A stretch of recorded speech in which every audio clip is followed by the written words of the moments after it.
I didn't lose the money the day I signed the papers. I lost it months later. Quietly, without warning, without anyone asking me first. The first sign was a letter. It arrived on a Tuesday afternoon, folded neatly between grocery ads and a credit card offer I hadn't asked for. At first, I almost threw it away. It looked like junk mail. Plain envelope, no urgency, no red letters, just my name. But something made me open it. Inside was a single sheet of paper with numbers printed in clean, emotionless font. Outstanding balance, $28,440.17. My name was listed as the responsible party. I stared at it, waiting for the part where it explained the mistake. There wasn't one. At the bottom, it said, "Payment overdue. Immediate action required." My chest didn't tighten right away, because I thought I understood what it was. A reminder. A notice meant for someone else. Someone who had taken the loan. Someone who was supposed to be paying it. Not me. Never me. I grabbed my phone and opened my banking app. My account was still intact. My savings were still there. Nothing had been taken. Not yet. That word wouldn't mean anything to me until much later. Not yet. I remembered the day I signed the papers. It had felt small at the time. Temporary. A favor. That's how he'd described it. "I just need a co-signer," he told me. His voice wasn't desperate. It was confident, assured, like everything was already under control. The loan wasn't for something reckless. It wasn't gambling. It wasn't debt. It was for stability. A car. A reliable one. Something he needed to get to work, to rebuild his life, to move forward. And I believed him. Because he was family. And family wasn't supposed to be a risk. Family was supposed to be safe. He told me the bank just needed someone with stronger credit. Someone who could help secure approval. "It doesn't mean you're paying it," he said. "It just helps me qualify." Those words stayed with me. Just helps me qualify. Not responsible. Not liable. Just helping.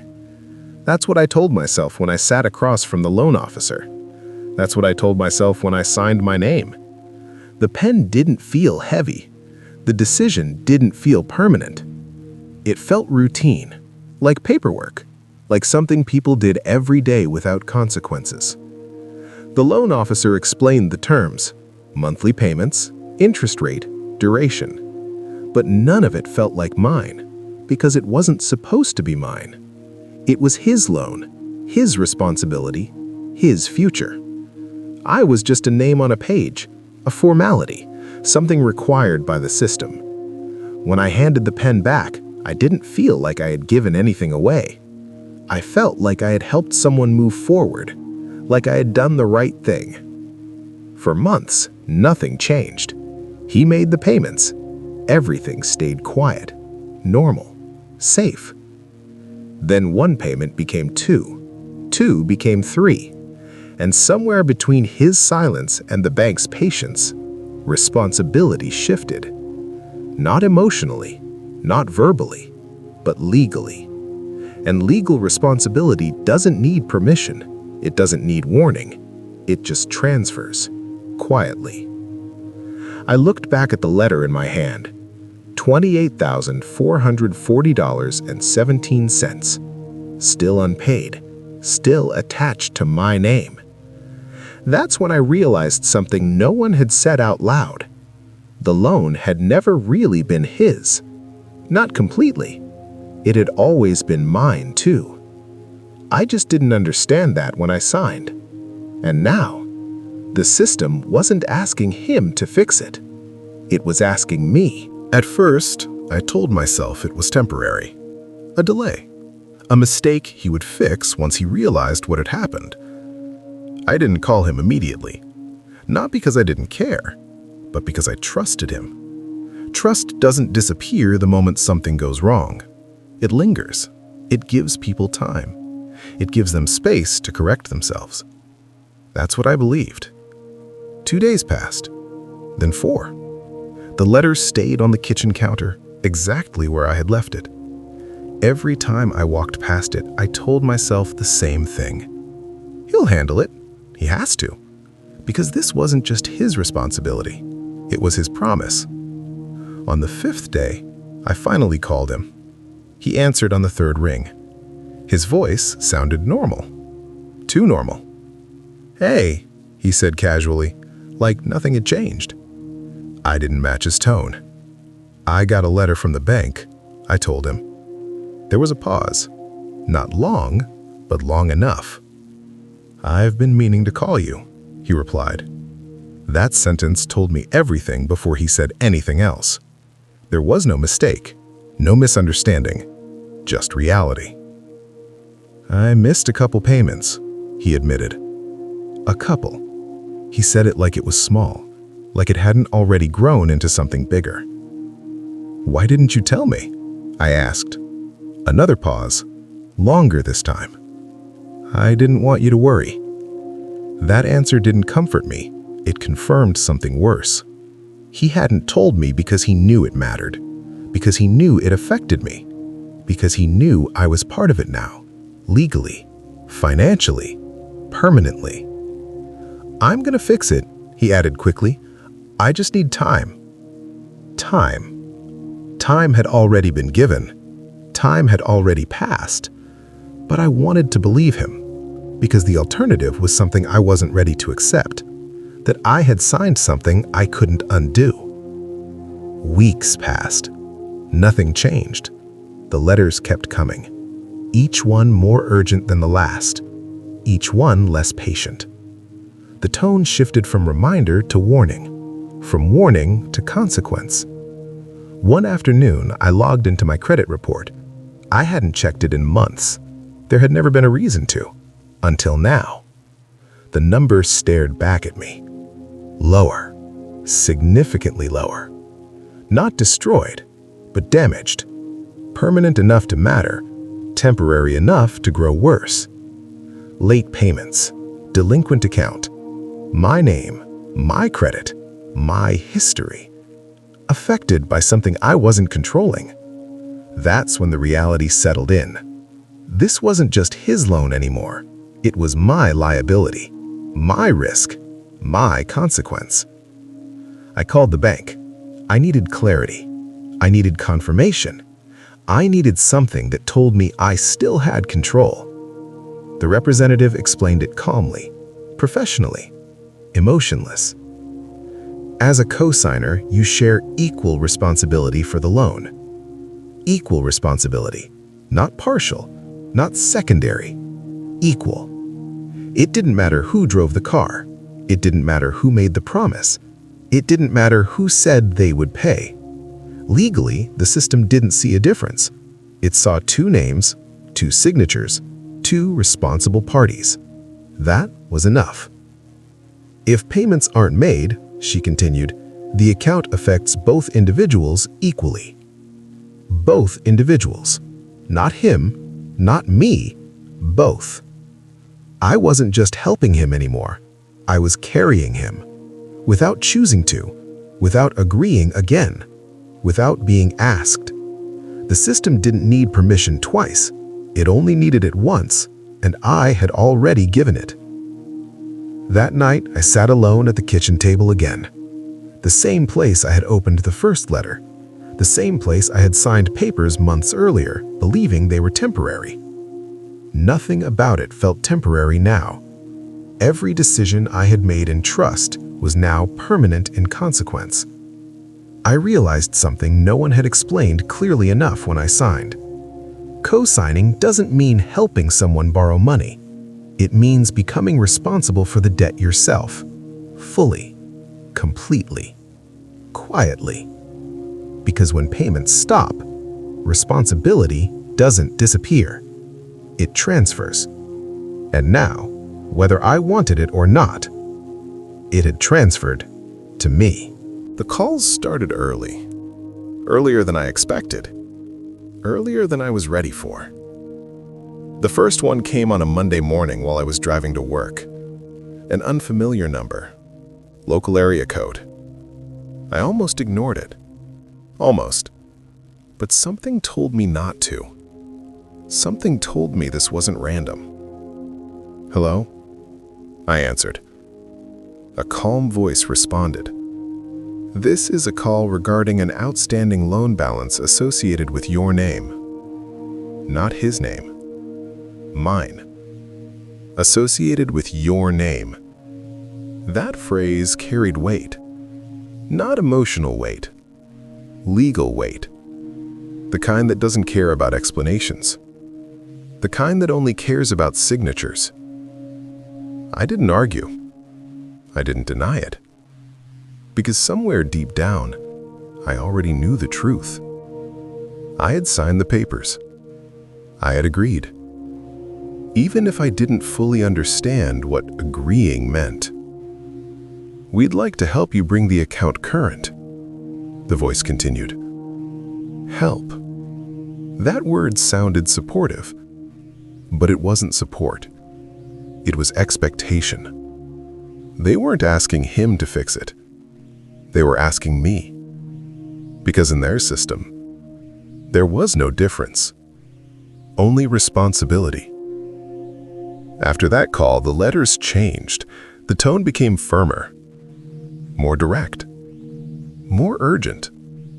Not aggressive. Not threatening. Just certain. Certain that payment would come. From someone. And that someone was me. I called him again. Not angry. Not yelling. Just direct. "They're calling me now," I said. He didn't sound surprised. That hurt more than anything. "I told you I'd fix it," he replied. But his voice didn't carry the same confidence it had months earlier. It carried distance, uncertainty, delay. "I don't have it right now," he admitted. That was the moment everything shifted. Not financially, emotionally. Because until that moment, I believed this was temporary. That he would recover. That he would make it right. Now I understood something different. There was no timeline. No guarantee. No protection. Only responsibility. Mine. I sat in silence after the call ended. Not angry. Just aware. Aware that waiting wasn't a strategy. Waiting was surrender. And surrender had consequences. I logged into the loan account for the first time. I hadn't done it before because it hadn't felt like mine. Now, it was. The balance hadn't decreased. It had grown. Interest didn't wait. Fees didn't wait. Time didn't wait. Everything moved forward except resolution. I stared at the monthly payment amount. It wasn't impossible, but it wasn't easy. Not planned. Not expected. Not earned by me, but attached to me. Legally. Permanently. That was the hardest part. Not the money. The permanence. Because money can be earned again, but responsibility, once accepted, doesn't disappear. I thought about refusing, about ignoring the calls, about pretending it wasn't mine. But the system doesn't forget signatures. It doesn't forget agreements. It doesn't forget names. And my name was there. Clear, permanent, binding. I made the first payment that night. Not because I wanted to, because I had to. Because not paying meant losing something else. My credit, my stability, my future options. The payment didn't feel like progress. It felt like consequence. Not for something I had done wrong, but for something I had trusted too easily. After the payment processed, nothing changed immediately. No relief, no resolution. Just a smaller balance. Still there. Still mine. Still waiting. I realized then that co-signing wasn't a favor. It was a commitment without control, a responsibility without ownership, a risk without protection. And the system didn't care about intentions. It cared about agreements. And I had agreed. That night, I sat in the quiet house looking at the same walls that had witnessed every decision, every assumption, every moment of trust. And I understood something clearly for the first time. I hadn't borrowed the money.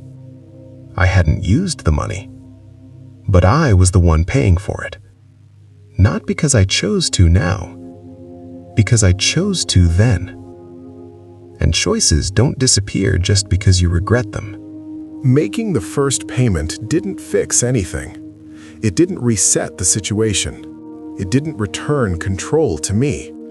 It only confirmed something I hadn't fully accepted until that moment. The debt was mine now. Not emotionally, not morally, but legally. And legal responsibility doesn't care about fairness. It only cares about signatures. The next month, I made another payment, then another. Each one felt quieter than the first, less shocking, more real, like something that had settled into my life permanently. The calls stopped. The letters stopped. Not because the debt was gone, but because the system had what it needed. Compliance, consistency, payment from me. He didn't call anymore. Not about the loan, not about the payments, not about anything related to the responsibility we once shared. And I stopped asking.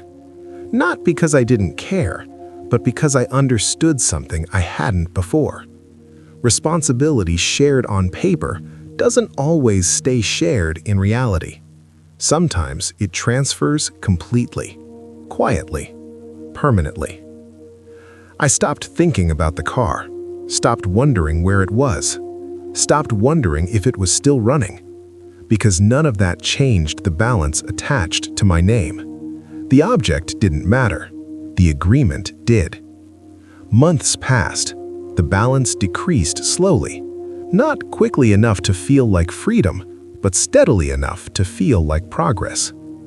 Each payment wasn't just reducing the loan, it was restoring something else.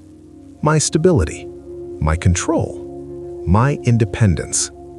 Even though I hadn't lost those things completely, they had been compromised, and rebuilding them required patience, discipline, acceptance. I checked my credit report again 6 months later. It had stabilized.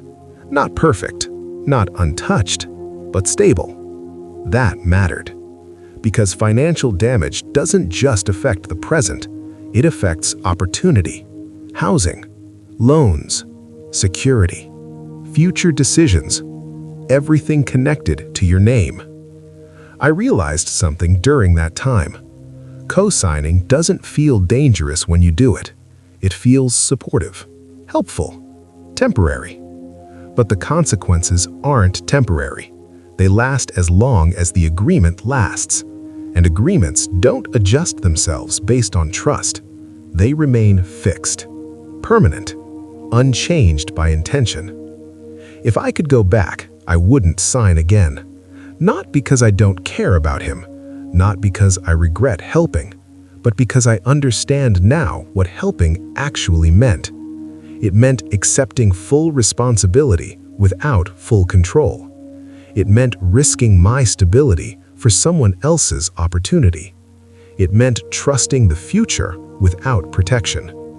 Trust isn't the problem, but financial responsibility requires more than trust. It requires ownership, control, accountability from the person who signs, not the person who promises. I finished paying the loan years later. The final payment didn't feel like victory. It felt like closure. Quiet, complete, permanent. I didn't celebrate. I didn't reflect. I just moved forward. Because some lessons don't come with rewards. They come with awareness. I still remember the moment I signed the papers. How small it felt. How harmless it seemed. How temporary it appeared. And how permanent it became. Sometimes people ask me if I would ever co-sign again. I always give the same answer. No. Not because I don't believe in helping people, but because I understand now what co-signing really is. It isn't just supporting someone else's future. It's putting your own financial identity on the line, completely, irreversibly. Because once your name is attached, the system doesn't care who benefits. It only cares who signed. And when things go wrong, the signature is all that matters. Thank you for listening. If this story resonated with you, feel free to share your thoughts in the comments.